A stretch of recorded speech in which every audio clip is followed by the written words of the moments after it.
siang Pak. Iya. Bagaimana kabarnya Pak hari ini? Alhamdulillah baik-baik saja. Sehat. Alhamdulillah. Terima kasih Pak telah meluangkan waktunya. Di sini saya akan menyampaikan atau mengajukan beberapa pertanyaan berkaitan dengan pengambilan keputusan berbasis nilai-nilai kebajikan sebagai pemimpin Pak. Ini ada beberapa pertanyaan. Yang pertama, selama ini bagaimana Bapak dapat mengidentifikasi kasus-kasus yang merupakan dilema etika atau rujukan moral Pak? Iya, terima kasih Arafah. Kalau mengidentifikasi mestinya itu juga tidak bersumber langsung dari saya sebagai kepala sekolah. Mestinya ada masukan dari teman-teman guru. Setelah itu kasus apa yang muncul di situ, maka nanti akan saya identifikasi. Sekiranya itu jauh dari etika atau norma-norma yang harus ada dan dilaksanakan, saya sebagai pemimpin akan mengambil suatu sikap yang baik, misalnya sama-sama baiknya, win-win solution, kemudian tidak merugikan si pelaku atau yang berbuat salah misalnya. Kalau itu memang berbuat salah kemudian tidak tahu kenapa mereka melakukan, tidak apa-apa, kita kasih tahu supaya nanti selanjutnya akan berbuat sesuai dengan norma-norma atau etika kebajikan yang ada. Tapi sekiranya tahu tapi kok melakukan, ya kita kembalikan, kita luruskan, sehingga pada prinsipnya kita sebagai orang yang ditugasi untuk mendidik peserta didik ini mempunyai akhlakul karimah atau karakter yang baik agar bisa terwujud. Intinya seperti itu. Ya, berarti di sini mengidentifikasinya ini masukan dari guru dulu ya Pak. Kemudian Bapak sebagai pimpinan mengambil kebijakan di mana kebijakannya tidak merugikan si pelaku seperti itu ya Pak. Iya. Ya, terima kasih Pak. Ini untuk selanjutnya, selama ini bagaimana Bapak menjalankan pengambilan keputusan di sekitar Bapak, terutama untuk kasus-kasus di mana ada dua kepentingan Bapak, di sini kepentingan yang sama-sama benar atau sama-sama mengandung nilai kebajikan Pak.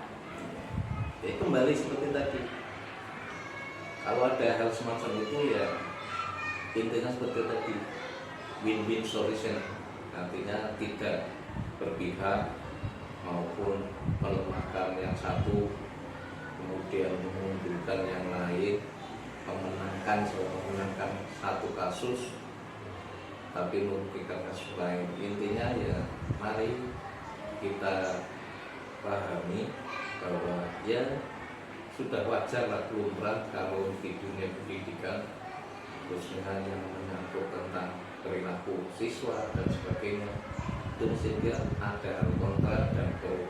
Tapi dari itu saya sebagai yang ditugasi untuk memanage itu, maka ya saya akan mengambil suatu kebijakan sama, artinya tidak merugikan pihak manapun. Berarti kesimpulannya di sini tidak ada yang dirugikan seperti itu ya Pak ya? Iya, betul. Kemudian langkah-langkah atau prosedur seperti apa yang biasa Bapak lakukan selama ini Pak? Langkah-langkahnya untuk hal tersebut ya pertama kita rancang atau kita programkan, misalnya pemberitahuan dulu atau yang dikenal dengan mensosialisasikan.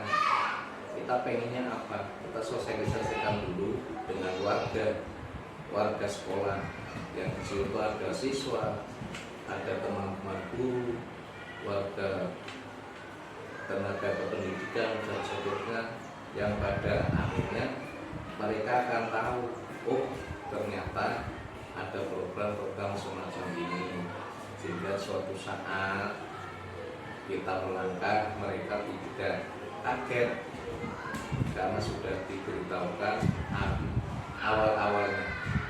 Oh iya, berarti dibuat suatu program kemudian disosialisasikan Iya, seperti itu ya betul. Pak ya.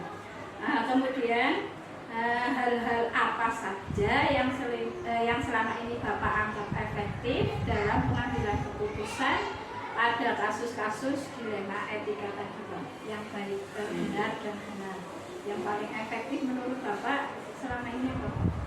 Yang paling efektif untuk pengambilan suatu keputusan ya intinya kita menarik atau mengajak semua elemen di warga kami, sekolah yang terdiri dari tadi siswa, teman guru, tenaga pendidikan dan seterusnya, agar mereka itu punya suatu sikap, tindakan, kemudian tidak melenceng jauh.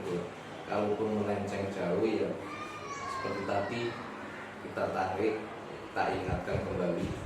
Ya sudah sewajarnya kita sebagai manusia saling mengingatkan. Tidak ada manusia yang sempurna, ya. Tidak ada manusia yang sempurna, tidak ada manusia yang paling benar sendiri, ya. Mungkin kalau ada sesuatu yang keliru, ya kita tarik, kita sadarkan, kita beri argumen-argumen yang kembali lagi pada prinsipnya mereka sadar dan mereka tidak merasa oh saya paling salah atau bagaimana. Dan alhamdulillah untuk SD kami ya, selama ini jauh dari hal-hal yang menyimpang atau melanggar dari etika kebaikan. Jadi sudah seperti ada aturan seperti itu ya Pak. Iya, Jadi betul. ketika ada yang melenceng atau menyimpang, kita kembalikan lagi ke aturan tersebut ya. Berikutnya hal-hal apa saja yang selama ini merupakan tantangan Pak dalam pengambilan keputusan pada kasus-kasus dilema etika? Tantangannya apa saja? Iya, itu tantangan mesti ada. Suatu masalah, suatu apapun mesti ada tantangan. Dan tantangan itu kita harus carikan solusinya. Tantangannya ya karena kita beragam ya, antara yang satu dengan yang lain tidak sama. Yaitu tadi yang penting kita saling menghormati, menghargai adanya keberagaman, baik itu teman-teman guru, teman-teman tenaga kependidikan maupun siswanya, sehingga intinya mereka nanti akan menyadari kita ini hidup itu beragam, bukan seragam, tapi dari keberagaman itu saling adanya tolong menolong, saling mengisi, sehingga ya apa ya istilahnya tidak, kembali lagi tidak ada yang paling benar, paling hebat. Jadi intinya kita diciptakan Tuhan, diciptakan Allah Subhanahu wa Ta'ala itu memang disuruh saling menghargai perbedaan itu.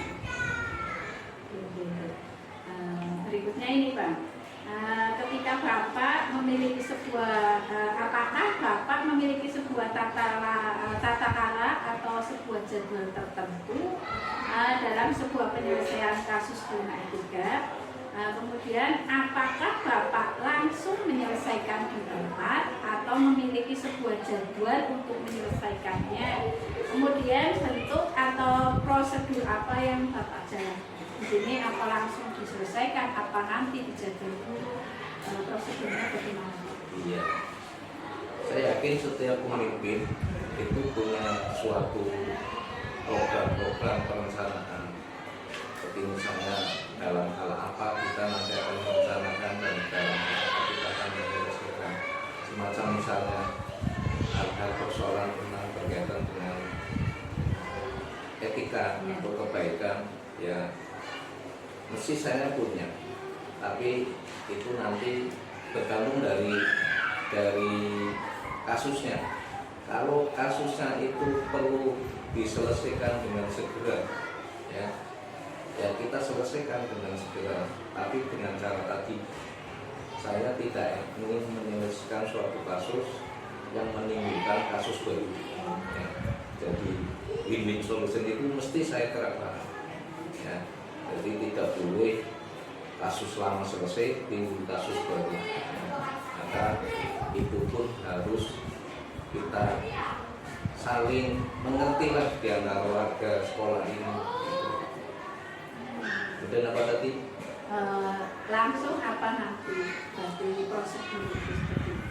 Yaitu tadi, kalau itu perlu penataan atau penyelesaian dengan cepat, ya kita langsung, karena sesuatu yang membutuhkan tindakan cepat kemudian ditunda, nanti barangkali malah menimbulkan suatu efek atau masalah lain, masalah baru.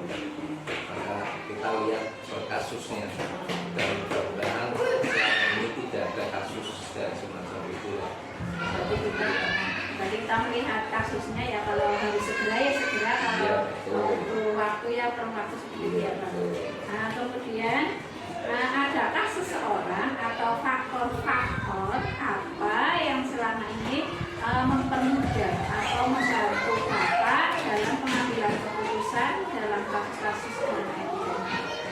Faktor-faktornya kira-kira jelas ada.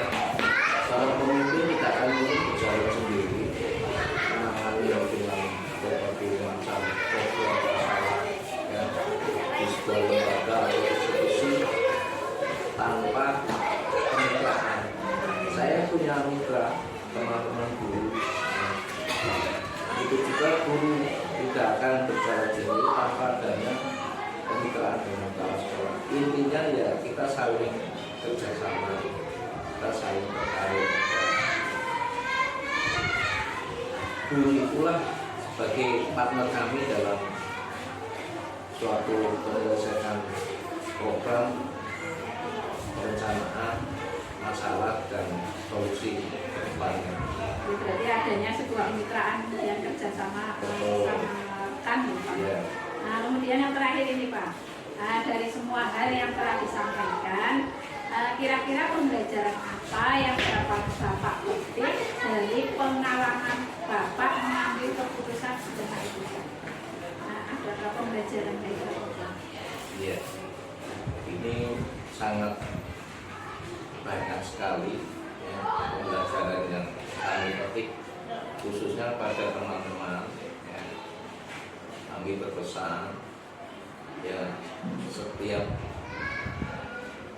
suatu masalah mesti ada solusinya, ada pemecahannya. Maka jangan takut bersikap, bertindak manakala kita memang perlu. Tetapi itu tadi, dalam penyelesaian masalah harus berpandangan ke depan, jangan sekedar menyelesaikan. Kalau misalnya sesuatu yang sedang bergejolak, kemudian kita selesaikan suatu masalah itu dengan emosi, maka saya yakin tidak akan menyelesaikan masalah, justru nanti akan menimbulkan masalah. Kemudian pengalaman yang berharga itu tadi juga nanti akan berkesan pada siswa manakala dalam penyelesaian suatu sikap, suatu permasalahan itu, teman guru maupun saya sebagai yang dipilih oleh atasan kami untuk memanage institusi ini, ya, mereka akan nyaman, intinya akan nyaman. Ya, kemudian selanjutnya akan bekerja sama menciptakan suatu suasana yang kondusif, nyaman, kemitraan yang baik, dan segala program bisa terselesaikan. Seperti itu, jadi segala masalah pasti ada solusinya. Solusinya, Ya, iya betul. terima kasih Bapak telah meluangkan waktu saya. Saya ucapkan terima kasih. Saya akhiri, terima kasih sekali kepada Bapak Wan Fauzin selaku Kepala SDN 03 Karanganyar. Terima kasih Bapak. Sama-sama, Mbak Rofa, semoga sukses. Amin. Terima kasih Bapak.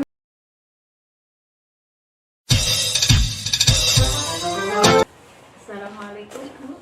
Waalaikumsalam. Bagaimana kabarnya hari ini? Alhamdulillah. Baik, Bu apa teman? Alhamdulillah Bu, baik. Terima kasih telah meluangkan waktunya. Di sini saya akan berbincang atau mengajukan beberapa pertanyaan kaitannya dengan pengambilan keputusan yang berbasis nilai-nilai kebajikan sebagai pemimpin Ibu. Ya. Pertanyaan pertama, selama ini bagaimana Ibu dapat mengidentifikasi kasus-kasus yang merupakan dilema etika atau bujukan moral? Selama ini yang saya hadapi untuk mengidentifikasi dilema etika itu ya kita mempelajari kasus-kasusnya dulu. Kemudian setelah diidentifikasi kita situasi itu kita kondisikan mana-mana yang harus diselesaikan terlebih dahulu. Berarti memilah yaitu termasuk Ya. dilema etika atau bujukan moral, kemudian mana dulu yang harus diselesaikan. Yang harus diselesaikan, yang kira-kira kayaknya kok penting sekali harus kita selesaikan dulu, karena walaupun bagaimana sesuatu yang berkaitan dengan dilema etika kan kita benar dengan benar, tapi ada yang lebih penting yang perlu kita dahulukan. Oh, iya. Berarti mengutamakan Yang- permasalahan mana yang harus Iya. diselesaikan terlebih dahulu, Iya. seperti itu ya. Kemudian pertanyaan berikutnya Ibu, selama ini bagaimana Ibu menjalankan pengambilan keputusan di sekitar Ibu, terutama untuk kasus-kasus di mana ada dua kepentingan yang sama-sama benar atau sama-sama mengandung nilai kebajikan. Tadi sudah saya katakan di depan, setelah saya identifikasi mana yang perlu segera saya selesaikan, ya saya selesaikan dulu, saya utamakan dulu. Walaupun itu sama-sama benar, tapi ya kadang kita masih menggunakan hati nurani gitu ya. Karena dalam memecahkan sebuah kasus kita tidak hanya berpedoman pada pikiran saja, apalagi sekarang dengan era globalisasi ini tetap kita menggunakan hati juga untuk memutuskan suatu kasus itu agar semuanya nanti bisa berjalan dengan baik, semuanya bisa, maksudnya tidak ada yang merasa tersakiti atau Oh ya, berarti di sini tidak ada pihak yang dirugikan seperti itu ya Bu? iya, intinya begitu supaya situasinya kondusif lah. Nah, kemudian kira-kira langkah-langkah atau prosedur seperti apa yang biasa Ibu lakukan selama ini Ibu dalam menyelesaikan kasus-kasus yang ada?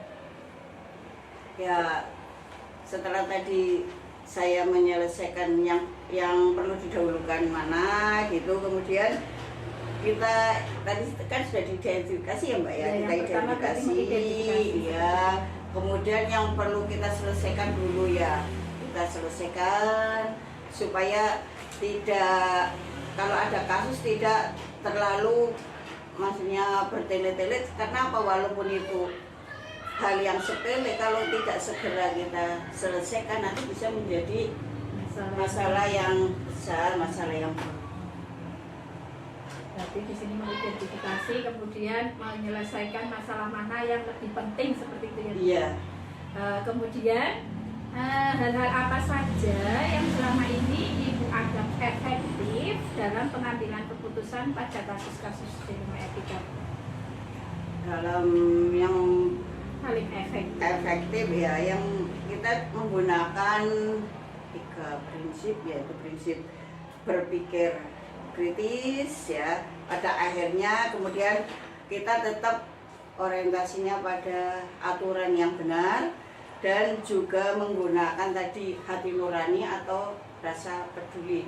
Jadi kita dalam menyelesaikan kasus tetap kita menggunakan koridor yang benar. Soalnya supaya tidak, pertama ya tidak ada pihak yang dirugikan, tidak ada yang sakit hati apa dari itu. Oh ya, berarti menggunakan beberapa prinsip seperti itu ya Bu. Ada Iya. prinsip berpikir kritis, kemudian aturan yang benar, kemudian hati nurani atau rasa peduli Peduli. seperti itu ya Bu. Iya. Kemudian hal-hal apa saja yang selama ini merupakan tantangan Bu dalam pengambilan keputusan pada kasus-kasus dilema etika Bu? Apakah pernah mengalami tantangan? Ya, di mana-mana sih tetap ada tantangan itu ya. Dalam mengambil keputusan tadi, kita kadang yang tantangan saya, misalnya saya memutuskan sesuatu, tapi kok dalam hati kadang tidak sesuai dengan hati nurani, itu merupakan tantangan. Tapi kalau kita sudah melihat aturan, walaupun itu kadang hati kita kok tidak sesuai dengan hati nurani, kalau itu sudah aturan, sudah merupakan norma-norma yang harus kita terapkan, ya tetap kita harus putuskan itu, walaupun dengan rasa berat hati kita tetap harus memutuskan kasus itu. Tapi walaupun di sini berat karena aturannya seperti itu ya harus Iya, kita dilaksanakan harus seperti itu. melaksanakan aturan intinya. Iya, sesuai dengan aturan Iya. seperti itu ya. Kemudian apakah Ibu memiliki sebuah tata cara atau di sini sebuah jadwal tertentu dalam penyelesaian kasus dilema etika? Apakah Ibu langsung menyelesaikan di tempat atau memiliki sebuah jadwal tertentu untuk dalam menyelesaikannya? Kalau jadwal secara itu sih tidak kita jadwalkan, tergantung masalahnya. Kalau misalnya masalahnya itu kasusnya itu harus segera kok kita selesaikan, ya harus kita selesaikan, karena namanya kasus atau masalah kan tidak besok ada kasus, kan tidak mungkin kan. Itu pasti harus ada masalah dulu, misalnya kok harus segera diselesaikan, ya kita beri waktu khusus untuk menyelesaikan kasus tersebut. Iya, berarti di sini lebih mengutamakan mana yang harus segera dan mana yang perlu waktu, ya. ya. Misalnya nanti yo, berarti kalau misalnya kok kasusnya tidak terlalu urgen sekali ya Harus bisa. segera. Tapi kalau yang penting banget ya kita waktu khusus lah untuk harus segera diselesaikan. Kemudian adakah seseorang atau faktor-faktor apa yang selama ini mempermudah atau membantu Ibu dalam pengambilan keputusan? Di sini kaitannya dengan kasus dilema etika. Faktor-faktornya, pendukungnya itu apa? Biasanya dalam mengambil suatu keputusan atau kebijakan itu, di sini saya biasa berdiskusi dengan Dewan Guru. Kemudian kalau misalnya ada kaitannya dengan siswa, wali murid, ya nanti saya minta pendapat dari wali murid atau juga dari komite, karena di sini ada keterkaitan antara sekolah, orang tua dan maupun komite supaya kita adanya kerjasama. Tetapi kalau masalah itu menyangkut pribadi, ya sebaiknya ya bukan sebaiknya juga sih. Insya Allah saya akan menyelesaikan dengan sendiri. Kemudian dalam menyelesaikan masalah ya yang seringkali kita mengutamakan musyawarah dulu, nanti baru kita mengambil keputusan. Berarti di sini kadang kalau secara pribadi ya diselesaikan tersendiri, kemudian kalau kayaknya harus melibatkan kemitraan di sini ya, guru ya. Kemudian ini pertanyaan yang terakhir itu, dari semua hal yang telah tadi Ibu sampaikan, kira-kira pembelajaran apa yang Ibu petik dari pengalaman Ibu dalam mengambil keputusan dilema etika? Pembelajarannya itu apa? Pembelajaran yang perlu saya petik dalam memutuskan suatu kasus dilema etika itu, ya di sini tetap saya harus bekerja sama, berkolaborasi dengan Dewan Guru, dengan komite, supaya dalam memutuskan itu saya tidak sendiri karena pemikiran orang banyak kan akan lebih baik daripada saya pikiran sendiri. Kemudian saya harus bijaksana dalam memutuskan suatu kasus karena akan berdampak pada orang lain, akan berdampak pada sekolah maupun lingkungan. Ya, berarti di sini pembelajarannya mengutamakan kemitraan, kemudian karena ini menyangkut orang banyak, jadi harus melibatkan mereka. Iya. Terima kasih Ibu telah memberikan jawaban dan waktunya, meluangkan waktunya. Semoga Ibu selalu bahagia, selalu sehat, panjang umur, Ibu. Semoga umur Ibu membawa keberkahan. Terima kasih Ibu. Terima kasih Mbak Ropa. Mudah-mudahan jawaban saya yang singkat mudah-mudahan bisa bermanfaat, dan terima kasih juga atas doanya. Mudah-mudahan Mbak Ropa tetap semangat mengikuti CKP. Terima kasih. Assalamualaikum. Assalamualaikum.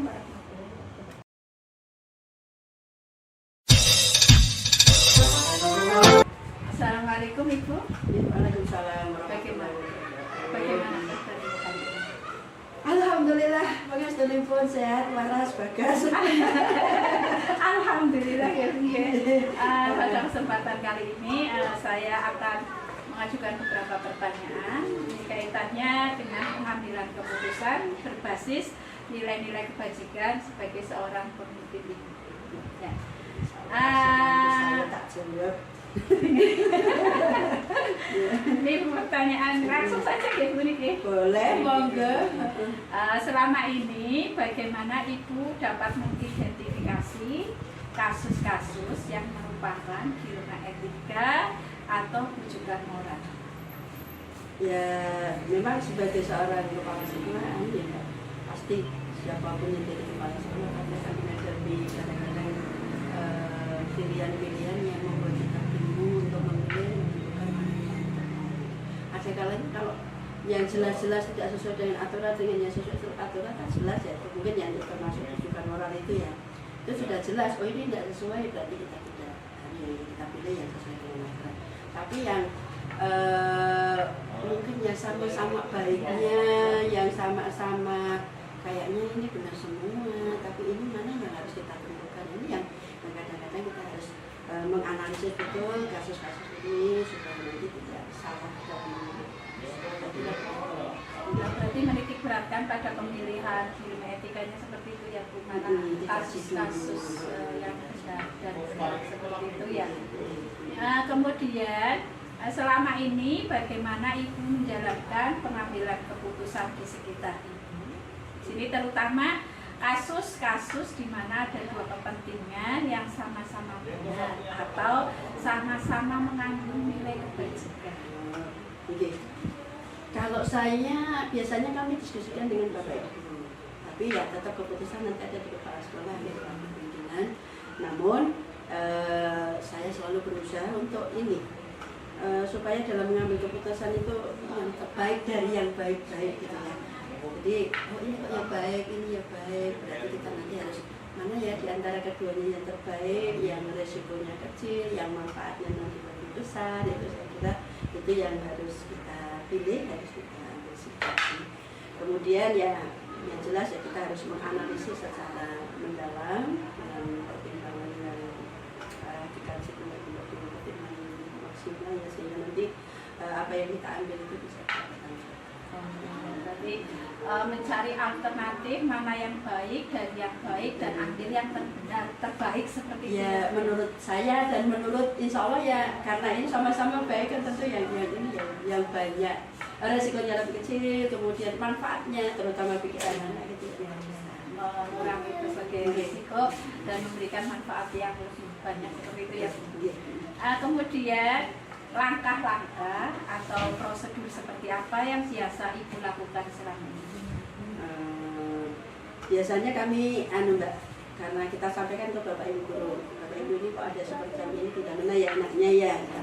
Maka biasanya kami sampaikan di forum, kemudian kami identifikasi kasusnya dulu Pak. Ini apakah masuk apa namanya dilema etika, apakah masuk sudah kehidupan moral, kita harus petati dulu supaya nanti jelas arahnya. Kalau yang rujukan moral kan saya kira jelas tadi ya, keputusannya ya sudah jelas berdasarkan ini sesuai tidak sih dengan aturan, dengan regulasi gitu kan. Tapi kalau yang tadi dilema etika memang benar-benar harus kita bicarakan dengan Bapak Ibu guru, harus kita cari mana yang tadi saya jelaskan resikonya kecil, yang butuh waktunya lebih cepat, penanganannya lebih mudah, dan biayanya juga lebih kecil, saya kira demikian. Kemudian yang kalau di teori-teori sih itu 9 langkah itu yang memang perlu kita kaji ya Mbak, tetapi itu tidak mutlak kan, tidak semuanya bisa kita pakai, artinya ya kita sesuaikan dengan kondisi yang ada di sekolah kita. Yang penting itu apa ya, kepercayaan kita kepada murid lah ya, nanti kebijakan-kebijakan kita, keputusan-keputusan kita yang kita ambil itu harus bisa berpihak pada murid, kemudian sesuai dengan nilai-nilai yang berlaku, sesuai dengan aturan kebijakan dan dapat dipertanggungjawabkan. Yang beratnya itu pertanggungjawabkan. Tadi di sini yang pertama itu memusyawarahkan dulu ya. Iya, saya biasa ya. Saya buka di forum ini ada begini-begini gimana Bapak Ibu, nanti kan ada saran, ada masukan. Kemudian Ibu, hal-hal apa saja yang selama ini Ibu anggap paling efektif dalam pengambilan keputusan pada kasus-kasus ini? Paling efektif itu apa? Kalau saya yang efektif, yang saya anggap saya anggap efektif dalam pengambilan keputusan dilema etika itu ya, ketika saya memang sudah berusaha berkomitmen dari awal ini harus berorientasi pada aturan-aturan. Jadi kita melangkah itu ada dasar hukumnya, ada apa landasan yang kita pakai untuk berpijak. Jadi tidak semata-mata melaku menurut intuisi atau menurut saya kok benar begini, tapi dasar hukumnya tidak jelas dan kita takut juga nanti suatu saat terbentur pada aturan. Karena yang saya anggap itu memang berorientasi pada aturan regulasi yang ada, sesuai dengan aturan yang berlaku seperti itu. Kemudian hal-hal apa saja yang selama ini merupakan tantangan dalam pengambilan keputusan kasus-kasus etika dilema etika? Susah juga ya Mbak, kita ini ya memang susah dalam dilema etika karena sama-sama benarnya, sama-sama ada nilai kebaikannya, nilai kebajikannya. Jadi kita menentukannya itu kadang-kadang ya agak sulit. Mana yang kita menentukan, makanya kita kadang-kadang jangka panjangnya bagaimana kita pikirkan dulu. Kemudian kira-kira merugikan nggak, ada pihak-pihak yang merasa merugikan atau tidak. Kalau tidak ada ya kita anggap lanjut gitu. Yang kadang kita sulit untuk menentukan dilema etika yang mana yang kita mau pilih keputusan. Berarti ini berorientasi ke depan seperti itu ya. Iya. Sampai ada pihak yang merugikan. Tidak ada pihak yang terrugikan. Keputusannya saya ambil, sehingga nanti di suatu saat tidak ada yang kayak meleki gitu. Kita meleki ya, apa ya bahasa Jawanya meleki apa? Ya. Kemudian apakah Ibu memiliki sebuah tata cara atau sebuah jadwal tertentu dalam sebuah penyelesaian kasus dilema etika? Apakah Ibu langsung menyelesaikan di tempat atau memiliki sebuah jadwal tertentu? Kalau kami ya begitu ada kasus, ada pengen nih kok bagian gitu selesai, tidak jadi beban gitu Mbak. Pengen tidak ada jadwal khusus sih, ini harus menyelesaikan ini, harus nanti dulu dipending dulu, enggak. Begitu ada kasus, ada masalah, kita pengennya sesegera mungkin kita selesaikan, kita ambil keputusan, sehingga nanti kita melangkah ke depan itu sudah jalan.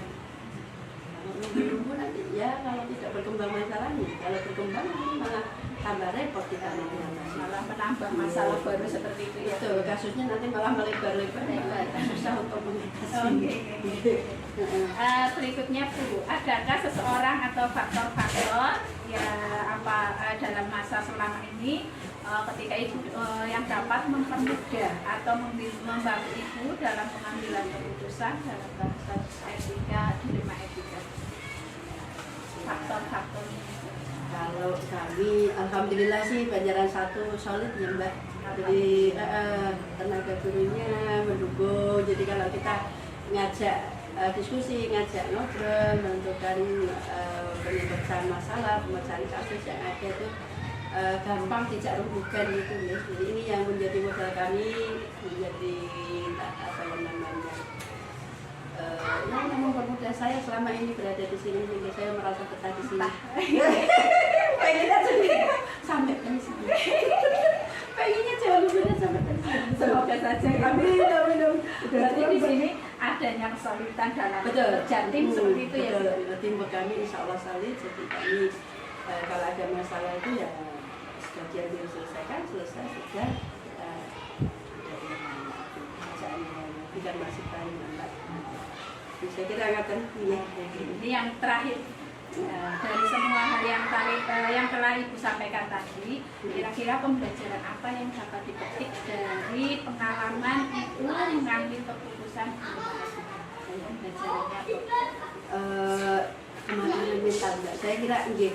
Dari selama ini saya jadi yang dituakan di SD ini, memang sering ya kita menghadapi hal-hal yang semacam itu, kode abote, kode beratnya, ini mana yang harus diperlukan. Kalau jelas-jelas kalau di bujukan moral jelas sekali kalau ini salah, ini benar, maka ini yang kita pilih kan aturannya memang harus sesuai dengan. Tapi yang berkaitan dengan dilema kita kadang-kadang kita mana ya kita ini kode abote, ini kan kode beratnya, ini kan kita harus benar-benar mempertimbangkan betul. Dampaknya ke depan, itu sehingga kita harus benar-benar ini yang menjadikan saya tambah dewasa, tambah berpikir lebih ini lebih mendalam. Tidak terus ini kudu ini tidak.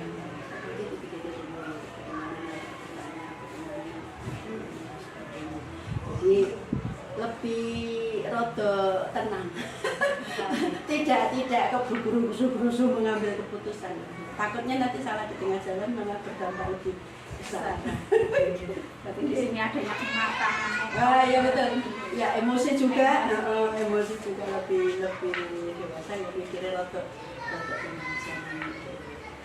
Langsung tak begini gitu enggak. Kalau begini bagaimana ini, kalau begini yang kita pilih. Saya kira itu enggak. Terima kasih Bu, perbincangannya sangat menarik. Tombol kangen asline. Matur nuwun, terima kasih atas waktunya Ibu telah Iya. meluangkan waktu untuk Iya. saya. Semoga Bu Sri semakin sukses. Amin, selalu amin, diberi amin. kemudahan, Amin, kesehatan, amin. umur panjang, umur yang berkah dan barokah. Amin, barakallahu fikum, amin. Ya Allah. Apunten jawabannya barangkali nggak sesuai. Terima kasih.